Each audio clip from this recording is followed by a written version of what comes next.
నమస్తే, welcome to Disha TV. దేశవ్యాప్తంగా medical కాలేజీలో అడ్మిషన్ల కోసం మాత్రం ప్రత్యేకంగా ఏదైతే నీట్ ప్రవేశ పరీక్ష ఉందో దానికోసం అయితే ఇక ఎన్టీఏ అన్ని రకాల ఏర్పాట్లు కూడా చేస్తుంది. మే 4వ తారీఖున పకడ్బందీగా చాలా స్పష్టంగా ఎలాంటి ఆరోపణలు లేకుండా నిర్వహించడానికైతే ఈసారి ఎన్టీఏ మాత్రం అన్ని రకాల ఏర్పాట్లు చేస్తుంది. దానికి సంబంధించిన సమీక్ష కూడా నిర్వహిస్తుంది. ఇక కేంద్ర విద్యాశాఖ కూడా ఎలాంటి ఆరోపణలు రాకుండా ఇక తర్జన భర్జన పడుతుంది. దానిలో భాగంగా దేశంలోని అన్ని సంబంధించిన కలెక్టర్ ఆఫీసులకు అలాగే ఎస్పీ ఆఫీసులతో కూడా మాట్లాడుతూ మాత్రం భద్రతా పరంగా అన్ని రకాల సహకారం ఉండాలి. ఈసారి ఎట్టి పరిస్థితుల్లోనూ లీకేజీ సంబంధించిన అంశం కానీ ఎలాంటి అక్రమాలు కానీ ఎలాంటి ఆరోపణలు రావద్దంటూ కూడా దానికి సంబంధించిన ఏర్పాట్లో ఈసారి ఎన్టీఏ కూడా బిజీగా ఉంది. అయితే ఇక 2025 యూజీ సంబంధించిన నీట్ పరీక్ష కోసం అయితే దేశవ్యాప్తంగా లక్షల మంది విద్యార్థులు ఎదురు చూస్తున్నారు.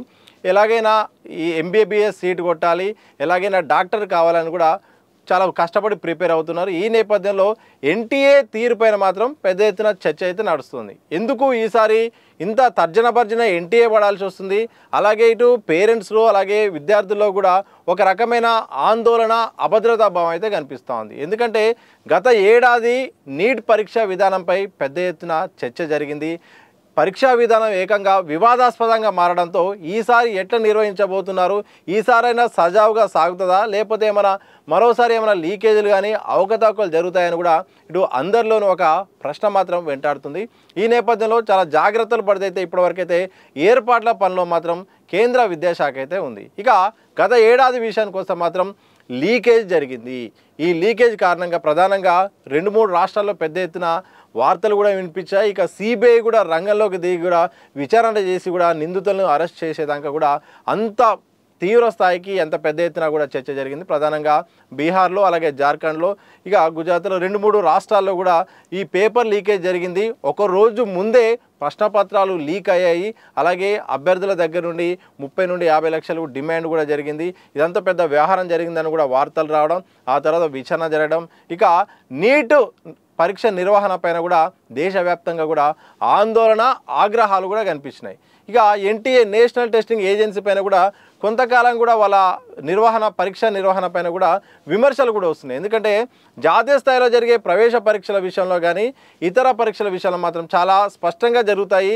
జాతీయ సంబంధించిన పరీక్షా విధానాలు ఎలాంటి అవకతవకలు జరగవని కూడా కొంతకాలంగా ఒక నమ్మకం అనేది ఉండేది. కానీ ఈ 5-6 సంవత్సరాల నుంచి జరుగుతున్న వ్యవహారం కారణంగా మాత్రం జాతీయ స్థాయిలో జరిగే ప్రవేశ పరీక్షలైనా ఉద్యోగ నియామకాలపైన కూడా అక్కడక్కడ వెలుగు చూస్తున్న కొన్ని అక్రమాలు, ఆరోపణల నేపథ్యంలో ఒక డౌట్ కూడా క్రియేట్ అయ్యే పరిస్థితి వచ్చింది. ఇక ఎన్టీఏ విషయానికి వస్తే తాజాగా జేఈఈ సంబంధించిన పరీక్ష సంబంధించిన అదే నిర్వహించడం, ఇక ఆ పరీక్ష పత్రాలకు సంబంధించిన కొన్ని అంశాలు తెరపైకి రావడం, అలాగే నిర్వహణ తీరులో చాలా లోపాలు రావడం, ఈ కీ రిలీజ్ పైన కూడా సమయానికి రిలీజ్ కాకపోవడం, కీ రిలీజ్ చేసి మళ్ళీ డిలీట్ చేయడం, మళ్ళీ అనుకున్న సమయానికి పేపర్ మళ్ళీ రిజల్ట్స్ ఇవ్వకపోవడం, ఇవన్నీ కూడా ఒక లక్షల మంది విద్యార్థుల్లో అలాగే తల్లిదండ్రుల్లో బయట ఈ విద్యారంగం సంబంధించిన నిపుణుల్లో కూడా ఒక ప్రశ్న తలెత్తింది. అసలు ఏం జరుగుతుంది ఎన్టీఏలో?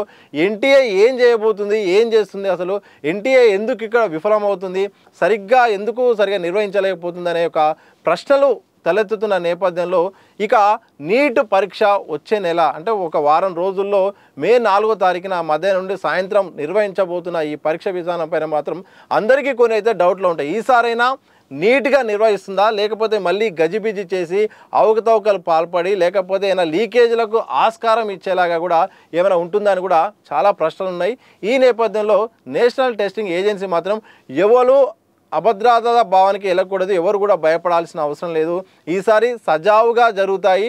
ఎవరికైనా నకిలీ సంబంధించిన పేపర్లు వచ్చినా, ఆన్లైన్లో కానీ కనిపించినా, ఏమైనా ఫేక్ వార్తలు అనిపించినా, డౌట్ఫుల్ వార్తలు ఏమైనా అనిపించినా కానీ, ఏమైనా విష ప్రచారాలు ఉన్నా, నీట్ వ్యవహారం కానీ అలాగే పరీక్షా పత్రాల లీకేజ్ అని వార్తలు వచ్చినా కానీ ఏదొచ్చినా కానీ మాకు ఈ వెబ్సైట్ ద్వారా తెలపండి అంటూ కూడా neetclaim.com వెబ్సైట్ కూడా అలాగే నీట్ సంబంధించిన ఆ వెబ్సైట్లో కూడా ఫీడ్బ్యాక్ ఇచ్చేలాగా కూడా ఈసారి కొత్తగా ఏర్పాటు చేశారు. అంటే దానిపై ఎప్పుడు ఏమైనా డౌట్లు ఉన్నా కానీ మాకు తెలియజేస్తే మేము నివృత్తి చేస్తాము అని కూడా, అంటే ఏ రకమైన పరీక్ష సంబంధించిన ఏ డౌట్లు ఉన్నా కానీ మాకు పంపవచ్చు అని కూడా నిర్ణయం తీసుకున్నారు. ఇక భద్రతా విషయంలో మాత్రం ఈసారి చాలా సీరియస్గా చాలా స్పష్టంగా ఉన్నారు. ఒకవైపు ఎన్టీఏ సంబంధించిన సిబ్బందిని కేంద్రాల్లో ఉంచినప్పటికీ ఇక ప్రశ్నపత్రాలకు సంబంధించిన రవాణా విషయంలో మాత్రం పోలీసు ఆధీనంలో పోలీసు ఎస్కార్ట్ ఖచ్చితంగా భద్రతా పరంగా పూర్తి స్థాయిలో ఏర్పాటు చేసి కట్టుదిట్టమైన భద్రత మధ్య మాత్రం కేంద్రాలకు పరీక్షా కేంద్రాలకు ఈసారి ప్రశ్నపత్రాలు వచ్చే విధంగా ఎన్టీఏ అయితే మాత్రం చాలా సీరియస్గా ఉంది. కేంద్ర విద్యాశాఖ కూడా ఈసారి ఎలాంటి ఆరోపణలు రాకుండా మాత్రం ఇటు పోలీసు వ్యవస్థను అలాగే ఐఏఎస్ అధికారులకు కూడా ఇప్పటికే స్పష్టం చేసింది. ఇక అంటే కేంద్రాల చుట్టూ కూడా ఈసారి పకడ్బందీగా లోపల ఎలాగ టెక్నికల్గా ఎలాంటి అవాంతరాలు జరగకుండా, ఎవరైనా మాస్ కాపింగ్ చేయకుండా, సాంకేతికతను ఉపయోగించకుండా ఏ రకాల అవకాశాలు ఉన్నాయో అన్ని రకాలుగా ఈసారి అష్టదిగ్బంధనం చేసేలాగా ఈసారి వ్యవహరిస్తామని కూడా ఎన్టీఏ అంటుంది. ఈ నేపథ్యంలో ఇప్పటికే భద్రతను పెంచింది, అలాగే ఇటు ఏమైనా ఫీడ్బ్యాక్ కావాలన్నా ఏర్పాటు చేస్తుంది.